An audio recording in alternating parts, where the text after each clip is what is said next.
Merry Christmas, everyone. Merry Christmas. It's great to have Daniel Kligmann here, our own Chop Junior champion. Hi, Daniel. What's up? How are you doing? It's I'm great doing to be great, here. man. We're going to do something fun for Advent today, right? Yes, we are. We're doing And a lot of things fun for Advent. Advent is all about like preparing for the birth of Jesus. And we're doing these 4 weeks of Advent here at The Adventure. It's kind of like a challenge for families to get together, especially when we have to hunker down during this pandemic time. We have this great opportunity, and what better opportunity than cooking? For real, there's very few better opportunities in cooking when you want to get together with people. I believe it. So It brings people together. what are we cooking today? So we're cooking butter cookies. You know those cookies you get in the tin? That's the round tin, and they're all different kinds of shapes. We're making the dough for that, and then we're gonna be making cookies. We're not gonna make them in special shapes, but we are gonna make them in circles just so you can see how they're made. Once they're cooked, but once you've got the dough, you can make it in whatever shape you want. Awesome. Yeah. All right. So we've got right here all the ingredients for it. Oh, that's pretty simple looking. Yeah, it's really simple. It's a really simple recipe. Right here, I have a cup of sugar. Right here, I've got a cup of butter. Right here, I've got 2 3/4 cup of flour. I have a 1/4 teaspoon of salt, 2 tablespoons of vanilla, and 1 egg. Okay, so what we're going to do is we're going to add the softened butter. It melted a little bit when I softened it, but it doesn't really matter. It doesn't matter at all, actually. So what we're going to do, melted or softened, it doesn't make a melted or softened. Okay. I prefer softened just because I like the look of the dough when it is, and I can I'll take test. that for you. Thank you, Ira. Appreciate it. Vanilla now, and now we're gonna add the salt, which is just a 1/4 teaspoon. Okay. Yes, I'm just gonna grab my whisk, and I'm going to whisk the butter, sugar, vanilla, and salt together. Now this is called creaming the butter. It's called creaming the butter because once you whisk it enough, it looks just like whipped cream. Doesn't taste like it. No, it just tastes like butter, sugar, vanilla, and salt. Yeah. Ira, if you wanna go ahead and whisk this as fast as you possibly can in a circle. You always give me the hard stuff to do. Yeah, well, I'm gonna prepare the baking sheet real quick while Ira is whisking.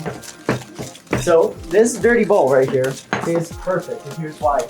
Because it's got butter in it, and we're not gonna waste any of that butter. So I'm gonna take a paper towel, I'm gonna wet it with the butter, I'm going to spread it all over the pan so we can get that ready to bake.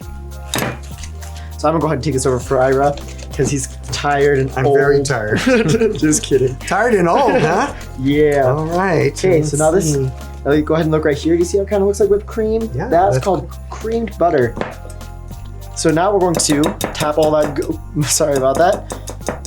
Now this isn't the kind of batter where you lick the whisk because that one tastes very good. This is gonna be a cool trick. We're gonna crack the egg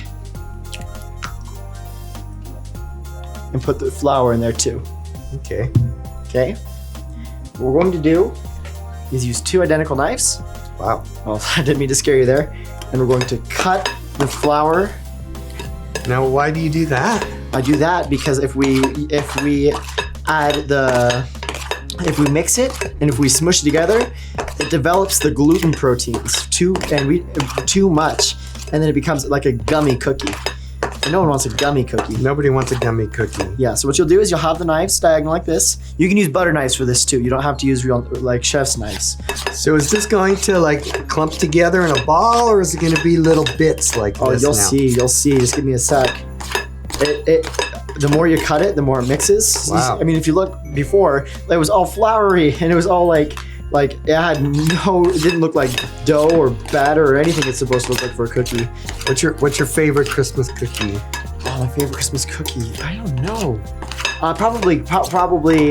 I love my mom's chocolate chip cookies. That's Those are good delicious. anytime. Yeah, they're good, but my mom usually makes them on Christmas, which is why it's a Christmas cookie to me. Oh, there you go.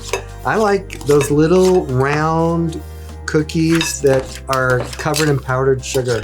What are those called? Italian wedding cookie, maybe? Or? I can't remember what those are called. Those are so good. The downside to this dough is that it takes an hour to cool down. Oh. I know. So what we're gonna do is we're gonna wrap it in saran wrap. Take the dough. Gonna put it in a bowl like this. Make sure it's all mixed up.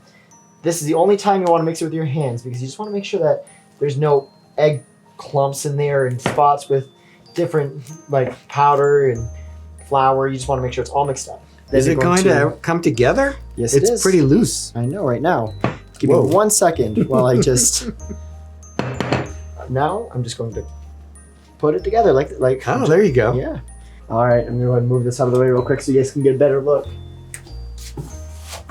See, It's a big log. That is a big log. It's meant for sharing. This is meant for a big family like mine.